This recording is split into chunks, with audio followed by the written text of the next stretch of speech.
اور پروڈیوسرز ہیں، یہ کس کی اختراع ہے؟ یہ پیپلز پارٹی کے زمانے میں دھندا شروع ہوا۔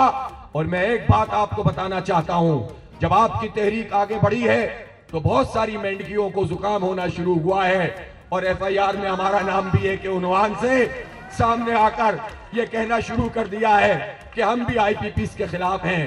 ہم پوچھنا چاہتے ہیں 1988 سے لے کر آج تک کس کس کی حکومت رہی ہے؟ جس کی بھی حکومت رہی ہے ایم کیو ایم اس کا حصہ رہی ہے، ہر حکومت سے شیئر لیتی رہی ہے، کراچی، حیدرآباد اور سندھ کے شہروں کا بیڑا غرق کرتی رہی ہے، یہاں بھتہ خوری، دہشت گردی، بوری بلاشوں کا کاروبار کرتی رہی ہے، وڈیروں کے اعلی کار کا کردار ادا کر کے یہاں پر لوگوں کو تباہ و برباد کرتے رہے ہیں، اور آج یہ کہتے ہیں کہ آئی پی پیز ہاں وہ نہیں ہونے چاہیے۔ جتنے آئی پی پیز بنے ہیں سب میں پیپلز پارٹی یا نون لیگ یا قاف لیگ اور پھر ایم کیو ایم اس میں شامل رہی ہیں، اور پی ٹی آئی کے دور میں بھی یہ آئی پی پیز مزید وجود میں آئے ہیں۔ اس لیے کوئی بھی ایسا نہیں ہے جس نے اس پورے دھندے میں اپنی شرکت نہ کی ہو، جس نے جتنا وقت گزارا ہے اتنا ہی قوم کو لوٹا ہے۔ اور جب ہم یہ کہتے ہیں کہ یہ کیسی ناانصافی ہے، جو بجلی بنتی ہی نہیں ہے اس کو بھی پاکستان کی قوم ادا کرے، پاکستان کے غریب ادا کریں، مڈل کلاس لوگ ادا کریں، پاکستان کے تاجر ادا کریں، پاکستان کے صنعت کار ادا کریں، اور صنعتوں کا بھٹا بیٹھتا رہے، معیشت تباہ ہوتی رہی ہے، اور لوگ غریب سے غریب تر ہوتے چلے جائیں، مڈل کلاس برباد ہوتی چلی جائے، اور آپ یہ کہیں کہ ہم نے جو معاہدے کیے ہیں ان معاہدوں کے مطابق تو ہمیں عمل درآمد کرنا پڑے گا، ورنہ یہ لوگ کسی کورٹ میں چلے جائیں گے، انٹرنیشنل کورٹ میں چلے جائیں گے۔ میں یہ بات بتانا چاہتا ہوں، میڈیا کے توسط سے پوری پاکستانی قوم کو بتانا چاہتا ہوں کہ وزیر اعظم سے لے کر نچلی سطح تک یہ سارے لوگ جھوٹ بول رہے ہیں، یہ سب دھوکہ دے رہے ہیں۔ ان آئی پی پیز میں کتنے معاہدے ایسے ہیں جو جھوٹ پر مبنی ہیں، اوور کیپیسٹی شو کی گئی ہے۔ آج فورنزک آڈٹ کر دیجئے، آج پتہ چل جائے گا کہ ان مافیاز نے ان آئی پی پیز کے ساتھ مل کر کتنا خون نچوڑا ہے، کتنے خون پسینے کی کمائی کو کھایا ہے۔ یہ کسی کو منہ دکھانے کے قابل نہیں ہے، کورٹ پہ کہاں جائیں گے؟ اور میں یہ بھی پوچھنا چاہتا ہوں، آئی پی پیز کو بچانے کے لیے، اس دھندے کو بچانے کے لیے تو آپ ہمیں ڈراتے ہیں کہ یہ انٹرنیشنل کورٹ میں چلے جائیں گے، لیکن جو پاک ایران گیس پائپ لائن ہے، اس گیس پائپ لائن پہ جو معاہدہ آپ نے کیا تھا، اس معاہدے کے مطابق ایران نے اپنا حصے کا کام مکمل کر لیا، پاکستان نے اس پر کام نہیں کیا۔ اب جب ایران یہ کہتا ہے کہ ہم انٹرنیشنل کورٹ میں جائیں گے اور $8 بلین بلکہ اس سے بھی زیادہ کی پینلٹی لگائیں گے، اس پر آپ کیا کہتے ہیں؟ چونکہ امریکہ آپ کو منع کرتا ہے، پاکستان کا نقصان کرنے کے لیے تیار ہیں۔ پاکستان میں RLNG تو آپ خریدتے ہیں، جو سستی گیس ایران سے آ سکتی ہے اس کے لیے آپ تیار نہیں ہیں، اس لیے کہ آپ غلام ابن غلام ہیں، آپ امریکہ کے غلام ہیں، آپ آئی ایم ایف کے غلام ہیں۔